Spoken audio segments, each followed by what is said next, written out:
नाशिक शहरातील papaya nursery ते अशोकनगर मार्गे बारदान फाटापर्यंतचा रस्ता अक्षरशः मृत्यूचा सापळा बनला असून प्रशासनाच्या ढिसाळ कारभारामुळे नागरिकांचा जीव धोक्यात आला आहे।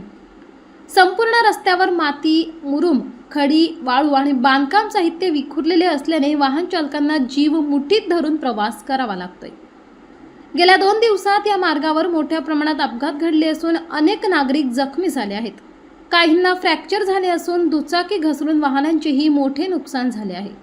प्रगती शाळेजवळ अशोकनगर, अमृत गार्डन, पपया नर्सरी परिसरात सातत्याने अपघात होत असल्याने नागरिकांमध्ये भीतीचे वातावरण निर्माण झाले आहे। रस्त्यावर उडणाऱ्या धुळीमुळे परिसरातील नागरिकांना श्वसनाचे गंभीर त्रास सुरू झाले आहेत। लहान मुले, ज्येष्ठ नागरिक आणि रुग्णांना याचा मोठा फटका बसत आहे। मात्र संबंधित ठेकेदारांनी प्रशासन याकडे पूर्णपणे दुर्लक्ष करत असल्याचा आरोप होत आहे।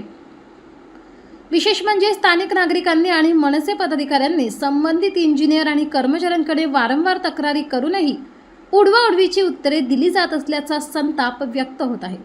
जणू कोणाचा तरी वरदहस्त असल्यासारखे हे अधिकारी वागत आहेत, असा आरोप मनसे नाशिक शहर सरचिटणीस वैभवराज रौंदळ यांनी केला आहे।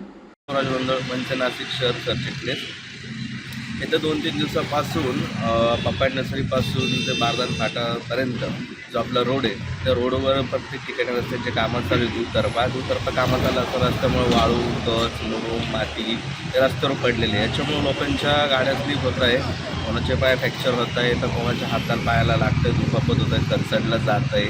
तसेच त्याचप्रमाणात मोठ्या प्रमाणात लोकांना जखमा होत आहे, तसंच लोकांच्या गाड्यांचे पण नुकसान मोठ्या प्रमाणात होत आहे। तर यामुळे तिथलं स्थानिक जे काम करतात ते अभियंता असो, कर्मचारी असो, त्यांचे इंजिन असो, त्यांना सांगितलं असं ते रोड रिक्षून करून देतात, रस्ते साफ करत नाही आहेत।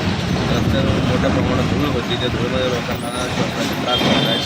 तर काल जे पेशंट त्यांना भेटण्यासाठी गेल्या डॉक्टरांकडून कळालं की लोकांच्या मानपाट दुखणे असो, लोकांना जखमा झाल्या, फ्रॅक्चर झाले, तर श्वसनाचे त्रास होत आहे। तर तसेच प्रशासनास विनंती आहे, आयुक्त असो, महापौर असो, उपमहापौर यांनी दौरे करून त्यांची पाहणी करून स्वच्छ नेमके करावेत आणि लोकांना जे नुकसान झाले त्यांची नुकसान भरपाई द्यावी, अशीच माझी मागणी आहे। या संपूर्ण प्रकाराची तातडीने दखल घेत महापालिका आयुक्त, महापौर आणि उपमहापौर यांनी प्रत्यक्ष दौरा करून संबंधित ठेकेदारावर कठोर कारवाई करावी, रस्ते तात्काळ स्वच्छ करून वाहतुकीस सुरक्षित करावे, अशी जोरदार मागणी मनसेकडून करण्यात आली आहे।